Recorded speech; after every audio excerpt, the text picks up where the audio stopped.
Diana's brother opens up about Meghan Markle. Royal experts respond. What happens when the one man who has held the keys to the most guarded royal secrets for 30 years finally breaks his silence? Forget the polished PR spins, forget the carefully staged Montecito interviews, and definitely forget those shiny multi-million-dollar streaming contracts.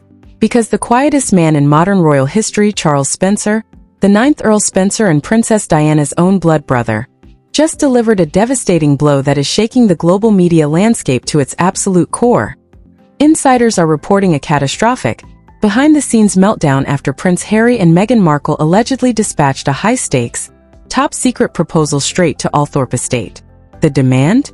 Full, unfettered access to Diana's sealed personal diaries, her private home movies, and even her sacred resting place, all to frame Meghan as the ultimate, direct reincarnation of the people's princess for a massive upcoming project. But Charles Spencer didn't set up a polite negotiation. He didn't ask for a counteroffer. He allegedly took one look at the paperwork, handed it back to the courier, and uttered 4 lethal words that instantly incinerated the Sussex's entire content calendar. Is this a joke? That single ice-cold rejection didn't just slam the vault door shut. It exposed a bitter feud that royal experts claim is the ultimate turning point in the entire saga. Buckle up, grab your popcorn, and stay right where you are, because we are uncovering the leaked reports, the jaw-dropping hypocrisy, and the explosive aftermath of the refusal that rocked Montecito. To understand the sheer magnitude of the shockwave currently tearing through the global media apparatus, you first have to realize who is on the receiving end of this historic shutdown, and why the timing couldn't possibly be more catastrophic for the Montecito operation. We are talking about an elite hyper-managed PR empire that has built its entire financial model on a single intoxicating premise: that they and only they hold the authentic spiritual torch of Princess Diana. For years, the public has watched this carefully orchestrated narrative unfold across glossy magazine covers, high-stakes streaming deals, and dramatic tell-all sit-downs. But behind the scenes, a far more cynical reality was taking shape, one built on calculated maneuvers, relentless asset conversion, and an insatiable appetite for the one thing money cannot buy: ultimate royal legitimacy.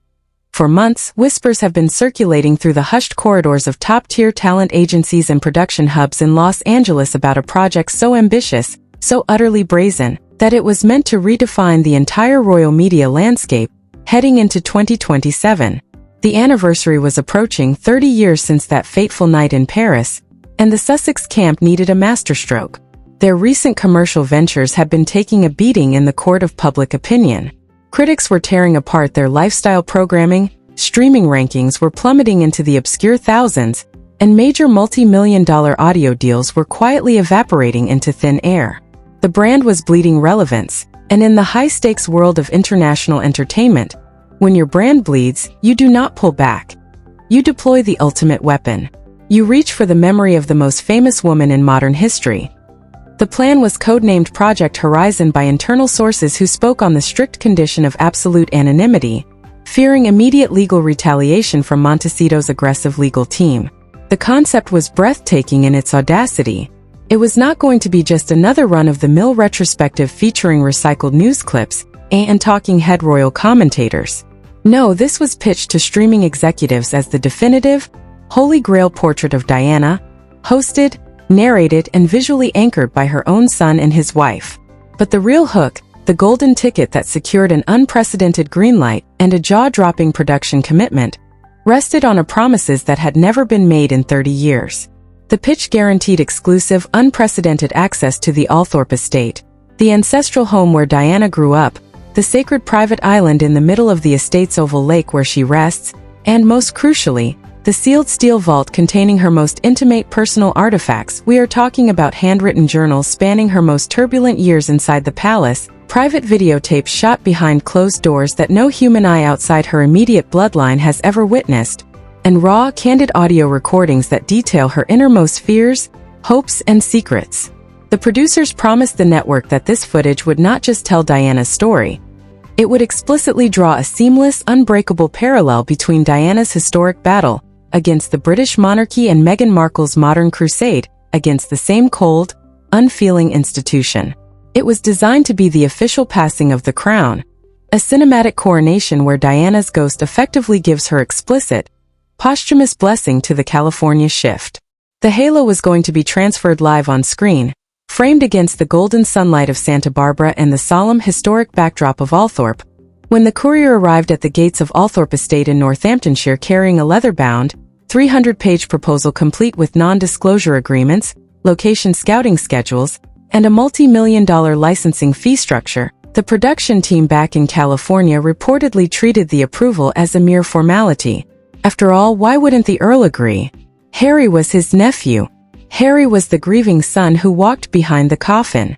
Surely, blood family would rally around the cause, especially when presented with a slick pitch about honoring a beloved sister's legacy for a global audience. But the people sitting in that high-powered California boardroom made a fatal amateurish mistake. They evaluated Charles Spencer through the lens of modern celebrity culture, forgetting entirely what kind of man actually holds the keys to Althorp. They forgot that Charles IX Earl Spencer is a man whose entire adult life has been defined by a singular, obsessive, and almost monastic vow made in front of 2 billion viewers at Westminster Abbey in September 1997. Standing at that lectern, looking directly into the eyes of the royal family, the government and the world press, he swore an oath that the Spencer family would shield Diana's memory and her children from the very machinery that consumed her. He walked away from that funeral, retreated behind the wrought iron gates of his ancestral home, and effectively went dark for 3 decades. While the rest of the world turned Diana into a billion-dollar commercial engine, slapping her face on commemorative plates, streaming thumbs, biopics, and endless trashy paperbacks, Charles Spencer stood at the gate like a phantom sentinel, saying no to every publisher, every broadcaster, every Hollywood studio, and every billionaire producer who dared to knock. According to explosive details leaked from within the estate's domestic staff, the moment the proposal reached the Earl's private study, the atmosphere turned Arctic. Spencer did not call an emergency board meeting. He did not ask his legal representatives to vet the financial clauses. He did not even bother to read past the executive summary detailing the demand for Diana's personal diaries and the request to film on the private island. He reportedly closed the leather binder with a sharp thud that echoed off the oak-paneled walls, looked directly at the courier, and uttered those now infamous 4 words that sent shockwaves all the way across the Atlantic. Is this a joke? He didn't just refuse the proposal. He treated the very concept of monetizing his dead sister's private thoughts as an absolute, irredeemable insult. There was no counter-offer, no invitation to rewrite the script, no let us discuss this over lunch in London. It was a total, absolute, and utterly humiliating door slam. Within 48 hours of that icy rejection, the fallout began leaking into the hyper-exclusive inner circles of the royal media beat, leaving industry insiders completely stunned. Royal commentators, who have spent years tracking the delicate chess match between Montecito and the British establishment, instantly recognized the sheer severity of what had just transpired. This was not a routine business deal falling through. This was a devastating moral indictment from the ultimate blood guardian of Diana's legacy. For years, critics of the Sussexes have been accused of harboring bias. But how do you spin a direct, uncompromising shutdown from Diana's own brother? You can't blame the palace press office. You can't blame evil British tabloids. You can't blame shadowy courtiers in gray suits. This was an act of pure, unadulterated family rejection, executed by the one man who owes zero allegiance to Buckingham Palace and has absolutely nothing to gain from remaining silent. The silence emanating from Montecito in the immediate aftermath of the leak was deafening. Sources close to the production team reveal that panic erupted behind closed doors as executives scrambled to assess the damage. Millions of dollars in pre-production planning had just been rendered completely useless in a single afternoon. The streaming giant had bought into a premise that relied entirely on the holy grail of access, and suddenly, they were left holding an empty bag. Without the diaries, without the home movies, and without the blessing of the Spencer estate, Project Horizon was instantly downgraded from a historic television event to just another desperate, recycled compilation of old news footage. The narrative of authenticity that the couple had worked so meticulously to cultivate was suddenly exposed as nothing more than an unapproved, unlicensed commercial campaign operating without the consent of the estate itself. As news of the rejection quietly rippled through elite Hollywood networks, the reaction was swift and unforgiving. Talent agents who had previously viewed the couple's royal connection as an unassailable goldmine began asking hard, uncomfortable questions. How could a team boasting world-class PR advisors make such a... However, as the years rolled on, what started as a seemingly innocent tribute rapidly evolved into what many media critics now describe as a relentless visual branding exercise. Item by item, piece by piece, Diana's most recognizable personal heirlooms began making regular, highly public appearances. The delicate gold butterfly earrings suddenly surfaced during high-profile international tours. The classic diamond Cartier tank watch, an item intimately associated with Diana's post-palace independence, became a permanent fixture on Meghan's wrist during carefully choreographed public arrivals, glossy magazine cover shoots, and commercial keynote speeches. The gold tennis bracelets were displayed against the warm golden light of California photo shoots timed precisely to coincide with major press announcements and brand launches. Now, let us be completely clear and fair. Wearing your late mother-in-law's jewelry is not, in and of itself, a crime or definitive proof of a cynical marketing plot. Grief is a deeply complex, personal journey, and marrying into one of the most psychologically intense families on the planet comes with immense emotional baggage. But in the hyper-calculated world of modern celebrity image management, timing is everything, and the pattern was becoming impossible for serious observers to ignore. Doing it once is a touching tribute. Doing it twice is a fond habit. But deploying these sacred artifacts with mathematical precision at moments designed for maximum global press coverage begins to look like a deliberate, systematic attempt to wear someone else's legacy as a cloak of untouchable authority. And sitting at Althorp, watching from 3,000 miles away, was the man who views those exact items not as fashion statements or content props, but as the physical extensions of his dead sister's soul. Charles Spencer was cataloging every single frame. He was watching these priceless heirlooms, objects that Diana chose, touched, and wore during her most painful and triumphant moments, being converted into aesthetic currency for a brand he had zero oversight of. These were items passed down to Harry in good faith, meant for private remembrance, now being spun into a commercial visual engine designed to validate a new lifestyle empire in Santa Barbara. The Earl wasn't seeing grief anymore. He was looking at an unauthorized liquidation of the Spencer family's emotional identity.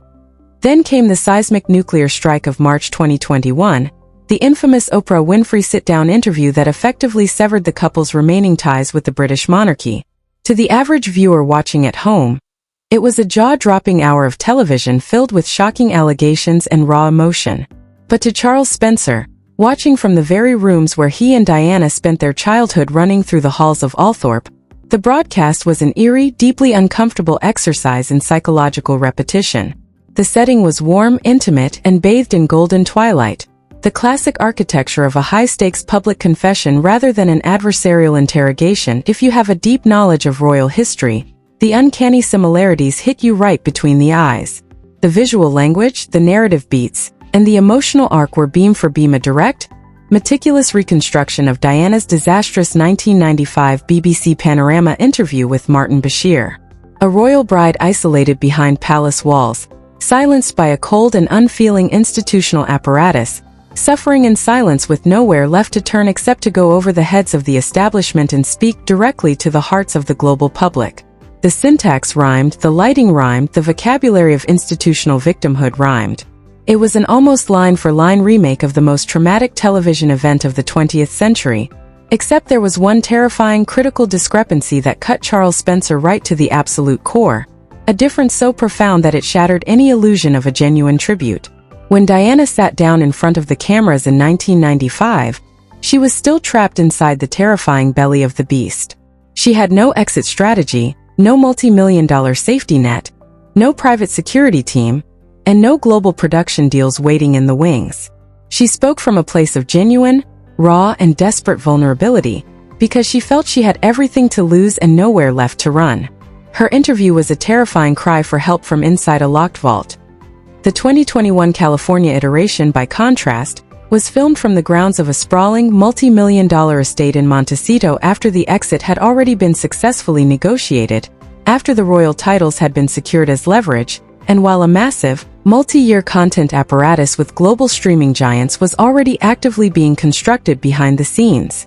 The original 1995 broadcast was an act of raw survival. The 2021 interview was a multi-platform corporate launch event. To the world, it was groundbreaking television. To Charles Spencer, it was a deeply grotesque appropriation of his sister's most agonizing hour, repackaged and monetized to give a brand new commercial venture an instant, undeniable aura of historical martyrdom. To truly understand why this cut the Earl so deeply, why it crossed a line that no amount of royal diplomacy could ever repair, you have to uncover the dark, tragic secret that has haunted Charles Spencer every single day for the past 30 years. It is a secret that mainstream media coverage rarely touches, yet it is the ultimate key to understanding his fierce, uncompromising hostility toward anyone trying to exploit Diana's image. The secret is his own unbearable, lifelong guilt over how the original 1995 Panorama interview actually came to pass. It is now a matter of indisputable historical record, confirmed by a formal judicial inquiry led by Lord Dyson, that Charles Spencer was the person who unwittingly introduced Diana to the predatory journalist Martin Bashir. The reporter had approached the Earl with a dossier of forged bank statements, fake receipts, and fabricated intelligence reports designed to make Spencer believe that his sister was being spied on by her own closest security team and trusted advisors. Believing he was acting as a heroic brother protecting his vulnerable sister from a palace conspiracy, Charles opened the door and facilitated the fateful meeting that ultimately led to Diana stripping herself bare in front of 50 million viewers. That single interview destabilized Diana's life, shattered her remaining security protections, and set off the catastrophic chain of events that ended in a speeding Mercedes in a Paris tunnel 2 years later. When the Dyson inquiry finally revealed the full extent of the forgery and deception decades later, the realization hit Charles Spencer like a sledgehammer. The single most damaging, psychologically destructive event of his sister's life was a trap that he had accidentally helped set. Everything he has done since, the sealed vaults, the locked gates at Althorp, the absolute refusal to sell a single line of her private writings, is not just aristocratic arrogance. It is a desperate, relentless, and lifelong act of atonement. He is determined to ensure that no one ever tricks him into opening that door again. So when that courier arrived from Montecito in 2026 bearing a 300-page pitch requesting the keys to Diana's private diaries, the rights to film at her gravesite, and the authority to crown Meghan Markle as her official modern successor, Charles Spencer didn't just see a business proposal. He saw the specter of Martin Bashir returning in a high-end designer suit. He saw another production team attempting to walk through the exact same door he had accidentally unlocked 30 years prior. And this time, armed with the painful clarity of history and a lifetime of burning regret, he slammed it shut so violently that the echo resounded across every boardroom in Hollywood and every royal office in London. The sheer scale of the panic currently consuming the Sussex communications apparatus cannot be overstated. Heading into late 2026, their commercial empire was already standing on notoriously shaky ground. Their flagship lifestyle programming had been met with a devastating wall of critical hostility from major media outlets, receiving brutal 1-star and 2-star reviews across the board. Critics described the efforts as dull, self-indulgent branding exercises that completely failed to capture the public imagination. Internal streaming metrics reportedly showed their non-royal content sinking like a stone, buried deep within obscure ranking charts while global subscriber engagement evaporated. The harsh, undeniable reality of the entertainment industry was staring them directly in the face. Without direct, tangible proximity to the drama, the glamour, and the emotional weight of the British crown, the commercial market simply was not interested. Project Horizon was supposed to be the ultimate financial and reputational lifeline, a massive, multi-part global television event that would recenter their brand around the most beloved figure of the 20th century. It was designed to silence the critics, reignite their lucrative streaming partnerships, and cement their narrative as the true righteous continuation of Diana's legacy. Instead, Charles Spencer's blistering rejection stripped them of their core asset at the exact moment they needed it most. He effectively revoked their unwritten license to trade on the Spencer family identity, leaving them stranded in California with a dwindling portfolio of commercial ventures, falling popularity metrics, and an increasingly skeptical network partner wondering what exactly they are paying for if they cannot deliver access to the vault. What makes this development so utterly fascinating to courtside observers and veteran royal correspondents is how it completely upends the power dynamics within the royal family itself. For years, Prince William has been forced to watch from the sidelines, privately furious over the relentless commercialization. Yet, As we step back from the immediate media firestorm and examine the human wreckage left in the wake of this feud, we are forced to confront a deeply uncomfortable, deeply emotional paradox that lies at the very heart of this tragedy. On one hand, you have Charles Spencer, a brother carrying the crushing weight of a 30-year-old vow, a man driven by love, grief, and a profound sense of historical guilt, doing everything within his power to protect what remains of his sister's dignity. To him, keeping those steel vault doors locked and keeping the private island off limits to camera crews is the ultimate act of loyalty to a woman who was hunted, dissected, and exploited every single day of her adult life. From his perspective, protecting Diana means ensuring that her private thoughts never become fuel for someone else's streaming algorithms or corporate content calendar. On the other hand, you have Prince Harry, a grieving son who walked behind his mother's coffin at the age of 12 in front of 2 billion people, carrying a trauma so profound and so publicly exposed that it altered the entire trajectory of his life. Harry was the little boy who held her hand in hospital wards, who laughed with her behind closed doors, and who inherited her volatile mix of deep empathy and intense distrust of the establishment. His claim to her memory is not something he bought in a store or licensed from a studio. It is encoded in his very DNA. It is a cellular, inescapable connection that belongs to him in a way it will never belong to any historian, any curator, any streaming network, or even any uncle sitting behind locked gates in Northamptonshire. This is the heartbreaking reality that makes this saga so endlessly captivating and painfully destructive. Both sides are standing on positions of absolute emotional truth. William and Charles Spencer look at the California media campaign and see an agonizing, unauthorized commercialization of a dead mother and sister's memory, a process that cheapens her real historical tragedy to sell lifestyle products and media deals. But Harry looks at the exact same situation and sees an institution and a bloodline trying to gatekeep his own mother away from him, treating her private identity as property that belongs to historical estates, rather than to the son who still carries her loss every single day.